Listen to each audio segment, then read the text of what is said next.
the USA did take home gold. They extended their unbeaten run to 44-0, and they have never lost in that tournament. Not bad, but there was a lot of really interesting talent kind of throughout on a bunch of teams, and we're going to give all of our breakdowns of them, who we liked, what we didn't like, what to take away from it, what's legitimate, what's not, yada, yada, yada, so on and so forth.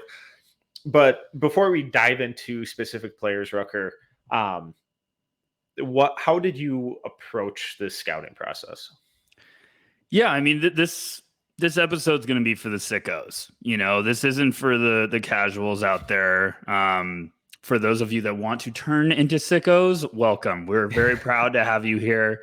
But, scouting this far in advance, you can, I always think it's really important. And I'm actually excited to talk a little philosophy before we dive into what we thought with you, especially. But I personally think the further you go when it goes down to like going down the totem pole with age, you have to have a little bit more of like, a little more patience, a little bit more like of like letting the rope loose, because it's so easy to just be nitpicking and being like, oh, that was a terrible decision. And then you have to remind yourself, that guy's 15 years old. Yeah. Like he's not even eligible for the draft for almost, 4 or 5 years. So you have to remind yourself to be patient. And when I'm watching these guys, like, this is the first year I would say that I'm really taking it serious when it comes to like preparing a podcast with you. But I've always watched like FIBA games. You're trying to get an idea of the next incoming generation of talent and the draft class. I like to focus on the splashes, whatever pops, like make note of it. Like what skill set does it look like is their bread and butter? And then you want to make note of that and come back to it to be like, okay, what's developed? If he looks like he's got good size and he can shoot the crap out of the ball right now, let's see if the rest of the tools fall into place when he's getting ready to, potentially go to college and everything. But it's a really fun exercise if you're a scout. You learn about like focusing on areas, what to watch, because it's also sloppy basketball, surprise. Yes. Under 17 tournament, they're not playing the Spurs, most beautiful game. It's a lot of turnovers. It's sloppy. But what about you, Metcalf? How did you go into this whole process? Where were you at? Did you pull out hair like I did sometimes with watching some of the sequences, or were you patient? I was a real mixed bag, because I wanted to go into it with obviously recognizing that these are literal children, that these are kids that we are watching, not in a weird way, phrasing, sorry. But work on that. We'll scrap that, We'll probably put that on the air, but I'll clean that up and edit, right? Be a shame if someone posted that. It'd be a shame. No, so I wanted to go into it with lower expectations and just be like, okay, just take it for what it is. But then it's like, well, I'm kind of doing them and myself a disservice if I don't have any expectations at all. And the more I watched, the more I actually kind of got impressed with the style of play. And it was really impressive to see the different styles of basketball, how different teams leaned on different strengths. Like I loved some of the offensive sets that Spain was running, and their ball movement and decisiveness with the ball. No one on that team hesitated once the ball swung to them. It was, either we're making the extra pass, we're faking and going, we're shooting, we're doing something. The U.S. was more just really high pressure, use your size, use your athleticism, and be disruptive on defense, and then get out and run and use it that way. France a little bit more of the same, but it was just the disparity in play styles I thought was really interesting. And then it's so impressive how smart some of these kids are when it comes to basketball. There's some really erratic decision-making that's like, oh my God, like, what are you doing, dude? I found myself even being like, God, this guy's interesting, but he's really raw. And then I had to take a step back, like, oh, no shit, dumbass. He's 15. Yeah, he's going to be a little raw. The shot's not going to be perfect. Shocker. These things develop over time. So it was a lot of just kind of checking myself going through it. But I thought it was just really interesting and a different process than what I've ever really done in terms of scouting. Yeah, I also think you get better as a scout because you have to watch the game differently. I think as you get younger, when you're going to different ages, because FIBA is one of my favorite things to scout in the world. Like I've talked about spending a year overseas coaching, is because you want to learn the different type of mentality, the systems that a lot of these countries and teams have. And I love scouting FIBA because you could see, like you're just talking about, Spain always is just like gorgeous sets. They run some plays, and I was watching one of their games and they ran a sequence and I was like, oh, that set was awesome. I was just like, and it was a perfectly run, like everyone did their job. It got a wide open, like 2-point, like little sky hook from their big man. And I was just like, oh, that was beautiful. But it's also awesome just to see how different each team is. And it gets to a point where like, it's a chess match. And I know I'm going to piss a lot of people off, but like, I will always watch FIBA. High school tape will make me pull my hair out and maybe poke my eyes. I'll watch it, but there'll be some groans, some old man groans from me. But I really do think you have to learn a lot about yourself as a scouter, as an evaluator, when you go to these different levels, because you have to watch the game differently. If you're scouting a 15-year-old, like you're scouting a guy that's, a freshman or sophomore in college, you're going to be disappointed. Like you have to be a little bit more patient, a little bit more lenient. So it's awesome. I mean, we're trying to get better every off season too. This is part of it. This is part of the joy, part of the journey. So and just last like little philosophical question I have for you on this is, do you care about the numbers at all in terms of efficiency or production, or do you just kind of glance at it, see if anyone popped in certain things, and then just go from there? I think it's, I'm not going to say I don't care, because that's ridiculous. Like we always pay attention to numbers. Some guys put up some numbers that you're like, oh my gosh. I think if guys put up numbers where you could tell they're impacting all over the place, absolutely. But I'm watching these games and I could not care about the box score unless the guy just looks like he's just dominating. I'm like, oh, I wonder what he finished with. But there's some guys we're going to talk about that you look at the numbers at the end and you're like, oh, that wasn't that impressive. But it's like, these guys are going from being the guy on their high school team to all of a sudden playing with, 15 guys. Like now they have to learn how to play together. Spain, teams like that, they've been kind of grooming and playing together over the years. Like they're a little bit more familiar. I'm not saying like the USA team isn't familiar with each other, but now you're putting everyone on one team. They got to figure it out. And some guys' numbers suffer. Some guys put up good numbers regardless. I think you take note of it, but I don't stress too much. What about you, Metcalf? Were you box score chasing? Like I know a lot of people do it, and we're guilty. I do it too. But are you watching the film and being like, okay, who is standing out to me right now compared to putting up unbelievable numbers? Yeah, and I always check the box scores like before each of these games just to get a sense of, okay, did anyone dominate in this? Was it kind of spread around? Did anyone just have a real stinker? And then, if they did, just why? Just like what caused that? Is it because his shooting mechanics are really that awful and he has like no touch and the shots all over the place? Or did he just shoot poorly? Did he just have one of those games? And was he still trying and kind of producing in different areas? So I don't, like you said, to say I don't care about the numbers is a bit much, but I kind of don't really care about the numbers. And I'm just more intrigued at this age. How are they playing? How are they finding ways to contribute? Are they chucking every time they get the ball, or are they occasionally making the extra pass, or, faking and going, or, just what are they doing? Where's the effort? What does their defense look like?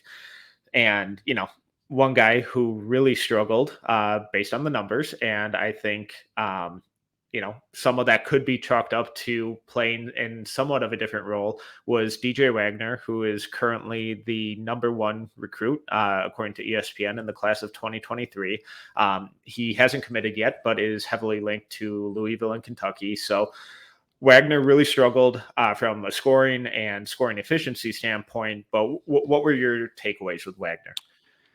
It's really interesting because obviously we pay attention to like kind of the word or the buzz about like how people were thinking about it. And there was some mixed reviews for DJ. And this is where you got to be careful, because we're talking about, box score chasing and stuff. And I'm the same way as you just put it. Like, I will check a box score before a game because I want to see if the box score and the film match up. Because I've watched games where guys have 25 and I'm like, man, I watched the game and I'm like, he had 25? Like, it just doesn't look that way. And then I've also watched games where, you might see a guy go 3 for 10 from the field and have, 8, 6, and 7. And I'm like, oh my gosh, he was awesome. And it's just, sometimes you got to be careful of the box score not telling the story.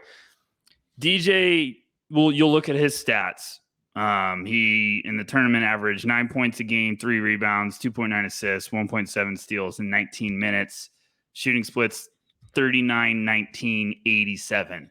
You're probably like, that's the number one guy in the country for the recruiting class. I think watching his game, there's going to be guys that struggle to adjust to the play overseas. It happens a lot. It happens a lot more often than people realize. And it's just because, like, watching him, the game that stood out to me the most was watching him against Spain, because you could see he's quick. Like, you could see, obviously, like, the talent really pops and everything. But I'm watching that game. He has a couple sequences where I'm like, oh, that was tough. That was nice. A couple of sequences of, like, really forcing it and struggling to get by guys. And then he has this sequence where, like, the game's getting chippy. Like, USA's down. They're trying to crawl back. The game's getting chippy. And he starts, like, he's frustrated that he can't get his offense going. So he starts over competing defensively, which I love. But then he has a couple stupid fouls, and you could just see he's, like, screaming at himself. And I'm like, this is where the 15 and 16 and 17-year-old comes into play, where you got to remember, like, they're still developing. They're still maturing. And then he'll make, like, 2 great plays, really dumb play. And I was just like, he's all over the place. Yeah. But when I saw the flashes, I was like, yeah, this kid can play. He's got the tools. But I thought just the guy that was in his own head of trying to make too much happen, and he was frustrated that he wasn't making more happen. And I think those guys, it's almost good to have this struggle, because it's like, you're still young. Now regroup, like, process it. You got to get back to work. And I understand why everyone might be disappointed with the mixed reviews, but I thought I saw plenty of good too. What about you, Metcalf? I actually came away really impressed. And obviously I wish he would have shot better, whatever. I thought his ball handling was really creative. His change of pace, his change of direction, like we saw in those clips, his ability to kind of get to those floaters, finish with either hand at, like, different angles at the rim, I thought was really impressive. He had a decent amount of vertical pop in the open floor. Yes.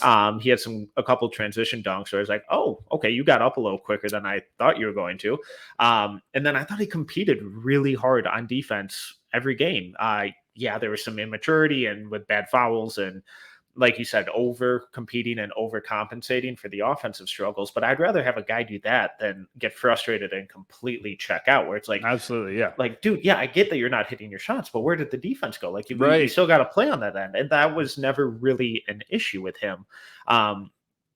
He really felt to me like a guy who had never really played as the secondary ball handler, and this was his first big experience at doing that, and he was struggling to get in a rhythm.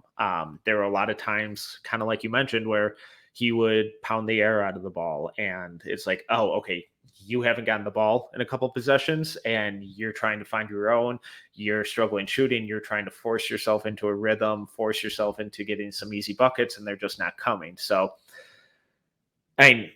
the inefficiencies, the inconsistencies, you don't love to see it, but it was more so, for me at least, I interpreted it as a guy who's playing in a different role and still competing and contributing in pretty much every other facet of the game. Yeah, I think it was, in a weird way, I loved watching it. Like, everything I saw, like, people will watch me like, oh man, he didn't look good, and the numbers look terrible. And I was like, no, this is really important. This is what you're watching. This is why we're watching a U17 FIBA, is because it's like, okay, this is the number 1 recruit in the country, according to ESPN. And he struggled. And it's like, I still saw a ton of stuff I loved. Like, I loved that he was just so, like, I'm going to make an impact defensively because I can't get it going offensively. I'm pissed off at myself. I got to help out my team. I'd rather have a guy have that problem than have a problem of like, he's not playing hard. Like, you want to calm him down. You don't want to have him have to come up. Yeah. And he showed some touch with floaters. I thought he had some tough finishes, just like really physical, tough finishes. Like, I was like, okay, that's impressive. And then I thought he did a good job creating. And you want to see, now you write that down, you make note of it. And how does he build off this? Like, does he get back and he's like, all right, I got to go to work. I got to improve my game. I got to keep working. I liked it. I think this is what you want to do when you're a scout. Right. You're like, okay, did I like this or am I nervous? I was like, no, I get it. Guy that just struggled. And it's exactly what you said, Metcalf. It's now becoming like, you're not just the guy. You got to learn how to play off the ball. You got to learn to get your shot or create when you don't have the ball in your hands. And some guys just struggle with that. Some guys thrive in FIBA and open some eyes. Yeah, well, someone who certainly opened a ton of eyes is Cooper Flagg, who is just 15 and was one of the more dominant players in this entire tournament, which is incredible. He's currently number 3 on ESPN's, or he's the 3rd recruit for ESPN in the class of 2025. What were your takeaways with Flagg? So I've talked to you about this before. I've talked on the No Ceilings pod a lot about this. When everyone's buzzing about someone, I don't want to buy it because I'm always like, let me make my own damn opinion. I don't need to have everyone telling me what to believe in. I watched the first game I watched of Flagg was against Spain. I kept waiting. I was like, okay, he looks solid, blah, blah, blah. Then he has this play you see right here on tape for everyone watching on YouTube. He basically just like manhandles the point guard at half court, rips the ball away, throws it up for an assist. And I was like, okay, you got my attention, Cooper.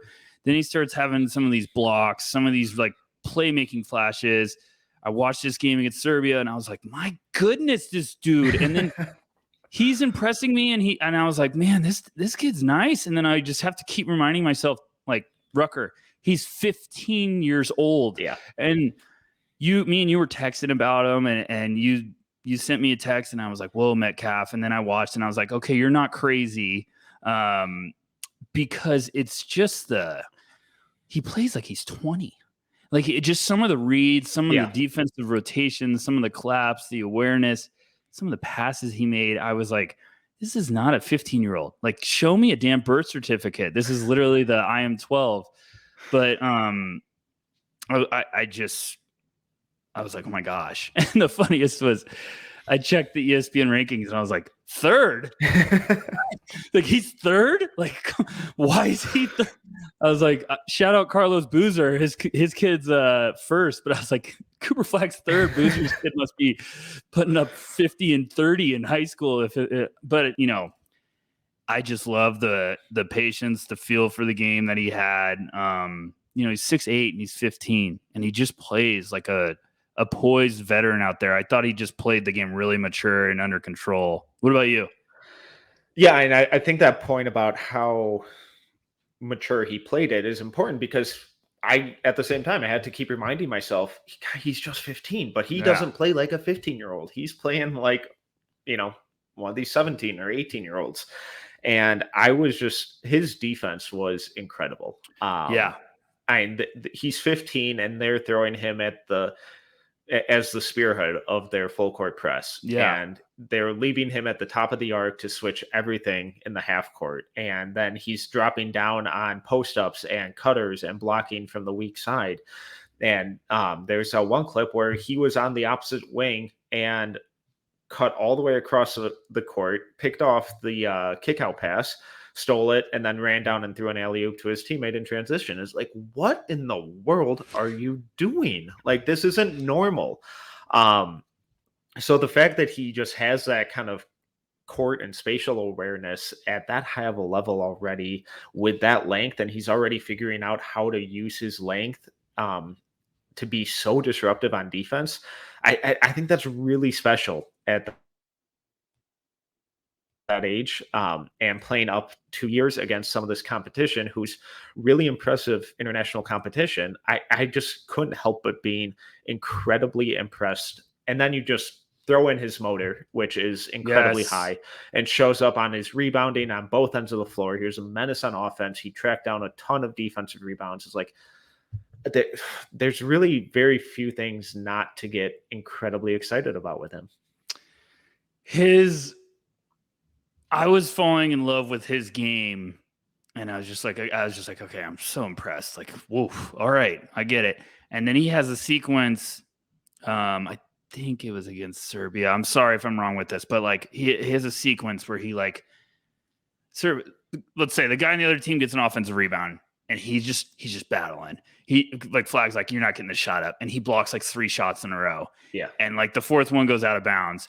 And he just lets out like a roar of like energy and passion. And I was like, this is a 15-year-old saying, I'm the best guy on this court. Like, and he did that a number of times where it's like a big rejection, just a scream. I think he got teed up once where I was like, classic FIBA refs, like Scott Foster, welcome overseas. Like, I wanted him to pull off the mask like Scooby-Doo and be like, that's Scott Foster. But it didn't look like a 15-year-old. And he was just playing like a-hole. And I was like, I love this. Like, talk your shit. And he was backing it up. And he went on to average almost 9, 9, 2, 2, and 2 in 19 minutes. A 15-year-old in a U17 with shooting splits of 42, 42, 72. I mean, and I liked the shot. I thought the shot was really solid. I thought just a lot of stuff. He brought it a little low on the 3-point shot, I thought. I don't know if you saw that, but I was also like, he's 15. Of course he's bringing it low. Like, let's let his body fill out a little bit. It's like, Rucker, you asshole. You're scouting him as if he's like a first rounder next year. Like, but I love that. My bigger concern with the shot was that I thought it felt like a little like segmented up top. Like it's okay. Now we're at point A. Now we're at point B. Now we're at release. But that kind of felt more like, okay, this is a kid who may have just added 4 inches to his wingspan in like the last like 8 months and doesn't quite know how to use it fluidly yet. But I thought like the touch on his shot was really good, and just, some of the shots were way off, but overall I liked the touch. The confidence was kind of there. Opponents left him a good amount on the perimeter, but when they did and he didn't hesitate and just kind of got into his shot, it looked good. So I do think in the long run, once he kind of gets more comfortable with his body and fills out a little bit more and just gets used to those, tree limbs, I do think that will smooth out and be, I would be surprised if, 10 years from now, if he's just not at least an average shooter. Yeah. I mean, he's 6'8", 15. What if he ends up 6'11"? I mean, It's just like, this is why you start scouting guys, because you're like, all right, look at what he's doing at 15 when he's 6'8". And then you make note of this, and all of a sudden you look down next year and you're like, grew 1.5 inches, and all of a sudden he's doing a lot more with the ball. I mean, he made some passes where I was just like, whew, okay. Like, talking, he's on the wing with his back to the ball, looking up and just throwing bullets to backdoor cuts like left and right. And I was just like, my goodness. All right. So, I didn't mean this to be the Cooper Flagg hour, but if you haven't watched him, I know we're talking about a 15-year-old, but my goodness, you're going to be drooling over him for the next couple of years. If you're a potential college, you're like, please, can we offer you a full ride right now?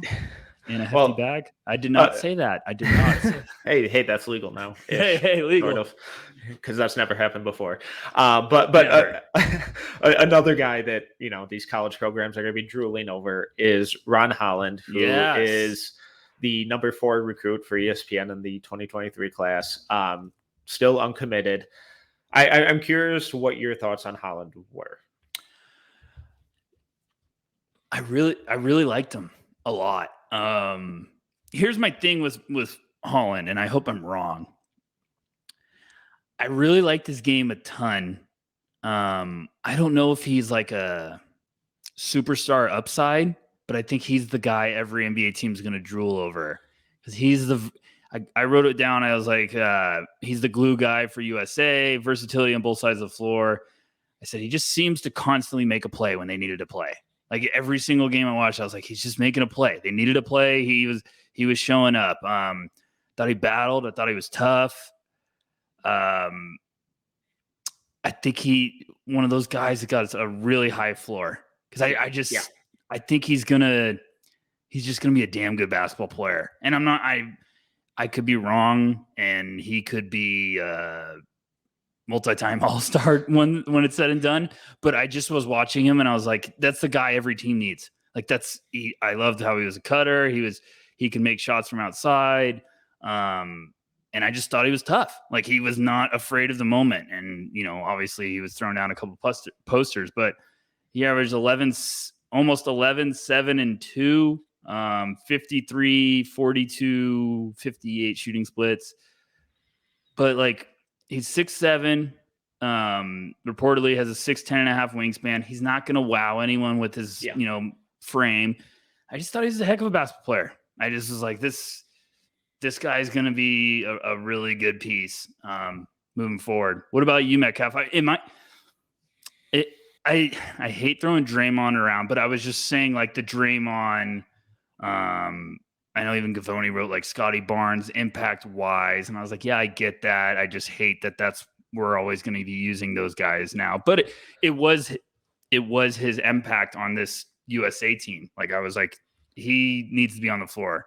Like him and Cooper Flagg were like, put him on the floor. You need him. Like you need to come back. Ron Holland's making plays. Yeah, and I got some like Harrison Barnes vibes from him. And yeah, just like when I first started watching like the US game, I was like, okay, God, Holland hasn't done anything. Like what am I missing? And then I just spend the next 5 possessions just like solely cued in on him. And it's like, oh my God, he just understands this game at such a higher level than most of these other guys on both ends of the floor. Same exact thing, I swear. And I know everyone listening, like we said, me and Metcalf texted, I didn't talk to you about Holland at all.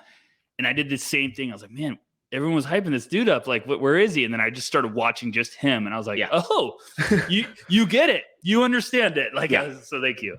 Yeah, no, on offense, the ball never stuck with him. I thought the shot from outside a little low of a release, but it was smooth. The touch was really good on it. He was confident in it. So I think he's going to be a plus shooter in the long run. Good athlete, really good rebounder. And then defensively, like that's where like the whole not noticing him thing came in. And I mean that as such a compliment, because way too often just these high effort guys gets conflated with good defense. It's like, no, it's usually really bad defense. And it looks impressive because they're scrambling to recover from just fucking up or being out of position or, gambling and missing. And that was never the case with Holland. He was switching on guards. He was making timely rotations. And you just never noticed him in the best way because he was just always in position doing the right thing. And in the long run, I kind of agree with you that I don't really see like superstar there because there wasn't really any on-ball creation. I thought he was a good passer, but like the ball handling was kind of bleh for me. That's the scientific term for it, by the way. We'll put that but in just glossary. Like a really good starter, for like 10 years. And the problem is we're saying that and everyone's going to think that's a negative thing. And I think you have to get one of those to get to the next level if you're an NBA team. Like I love Scotty Barnes more than anyone. And Scotty's special because his frame, his measurables are freakish and all the tools. I don't know if Ron Holland's ever going to get to that, but like, he might be a guy that plays 15 years at the NBA level, and it's just, you have to have him. Like, I hate using like Draymond and stuff, but that's the type of, I have this piece coming out tomorrow, and I talk about it in there, so I'm not trying to spoil it too much, but I'm like. And where would people find that?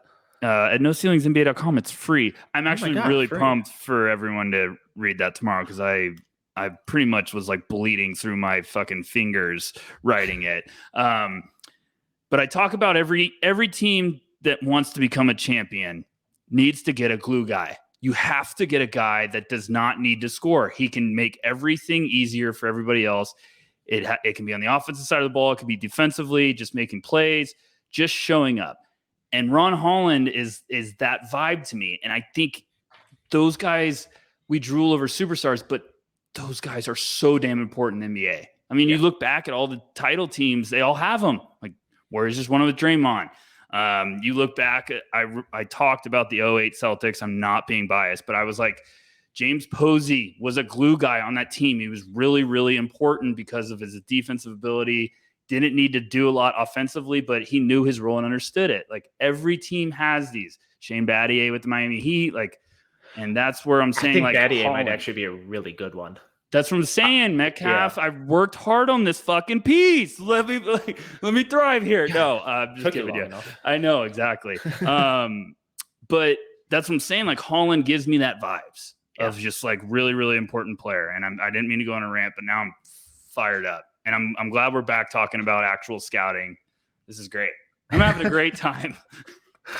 Well, while Cooper Flagg and Ron Holland were super impressive, I think Jeremy Fears is another guy whose name should be right at the top of the list of guys who really had a coming out party. Fears is currently committed to Michigan State and the 42nd ranked recruit on ESPN. That after watching this tournament, that feels like an absurd rating for Fears. But what were your takeaways? I actually, weirdly, if it's okay, I kind of want to hear what you thought first, because I had some weird thoughts about Fears, but I switched completely, and I'll tell you why. But I want to hear. Well, you start off, Metcalf. Let me throw it right back at you. What did you like about him? First off, his speed was so impressive. His ability to go from like 0 to 100, I thought was awesome. And then his ability to decelerate and play at slower speeds, I thought was really important too, especially at his size. He's not the biggest guy, but the way he kind of absorbs contact, finishes through contact, finishes at different angles, and kind of controls his speed to adjust to that, I thought was so important. Defensively, I thought he was super opportunistic with jumping passing lanes. If guys were throwing lazy passes on the perimeter or not really paying attention, he was going to pick their pocket. And then as a passer, he wasn't super flashy, but as a connector, I really liked him. He always had his head up and finding those backdoor cutters along the baseline. The shot worries me a little bit just because it's super slow. It's really like a set shot. So I don't think he's going to be much of a threat shooting off the dribble necessarily. But if he can speed it up, I think the foundation of his mechanics is pretty sound for long run development. So the first game I watched of the whole thing was like, I was just so eager to watch Spain because I love watching Spain overseas. So I was like, I'm watching Spain, USA. I was like, I don't care if I'm going backwards. I'm starting with the title game and I'm going backwards. And Fears in the first, I think it was the first quarter, I was like, and I didn't want to look up anyone. I had heard about Cooper Flagg, but I was like, I don't want to hear anyone. I just want to watch the game and write down who pops at me, who's sticking out. And I just kept watching Fears in the first quarter. And I was like, who is this guy that's just like, he was just so, at first he was just all over the place, like erratic. And I was like, this dude needs to slow down. And I was like, man, he's careless with the ball. I think he had a couple turnovers in a row where it was just like aggressive drives, but turning it over. And I was like, calm down. Like, these are young kids. And then he just hits a switch. And and I was like, okay, like he's calmed down. He's playing with some poise. He's playing with composure now. And he's lightning quick with the ball in his hands. And I was so impressed with how quickly he's just like, all right, get it together. And it was just really, really impressive for a point guard that's like that fast to just immediately like say, you got to slow down. Like, because some guys are just like, no, I got to play faster when you're young. But he was like, no, I gotta get it together, get under control, title game.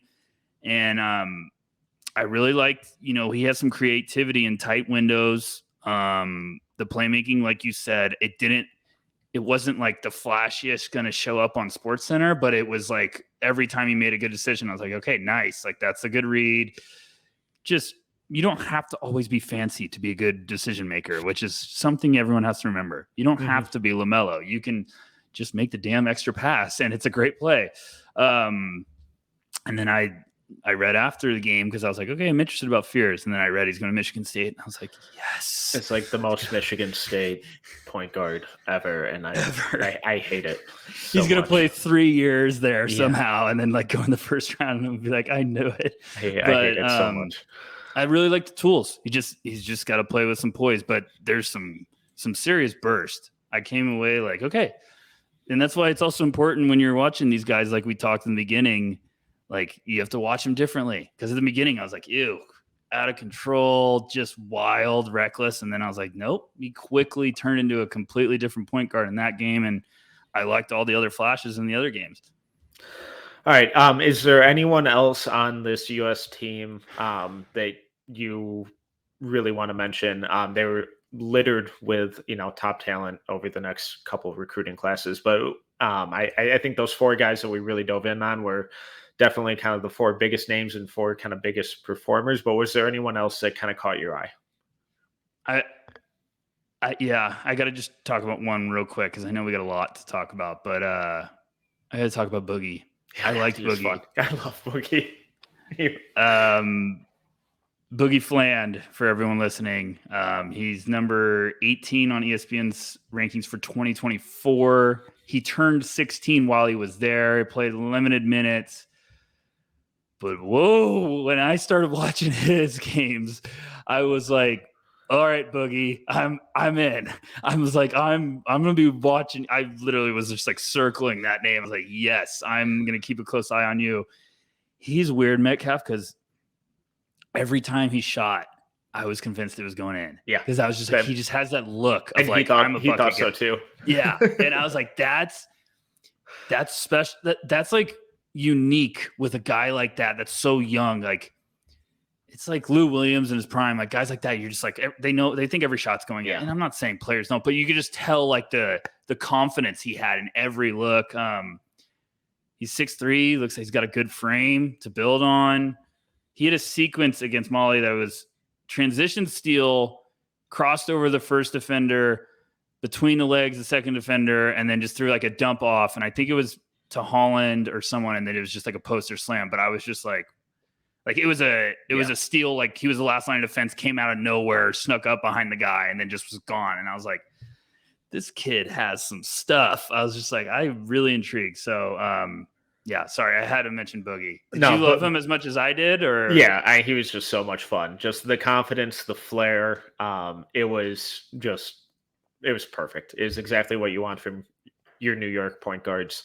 And then just another guy who I thought looked solid. His minutes were super inconsistent, but Carter Knox, number 11, recruit in the 2024 class. Kevin's brother, correct? Correct. Yes. I thought the shot looked good. I thought, good athlete, frequently finished above the rim, good lob finisher. So I think there's some real off-ball scoring juice there with him. His minutes were just kind of all over the place. Like the shot a lot. That was one of those guys that I'm talking about when you're evaluating. Like I was like, good size, really pretty shot. Like keep note, and you're like, all right, can everything else fall into place? I'm sorry if I butcher some of these names. Koa Pete. Yep. Some flashes where I was like, nice flashes. Yeah, I was like, please let everything else fall into place because some of these flashes are unbelievable. But I was like, your athleticism is not going to be challenged, but you need to have everything else fall into place. Because I was like, I understand why he's number 2 on ESPN's 2025. That's ahead of Cooper Flagg, which I was still like, we might need to revisit those. Anybody else did you like?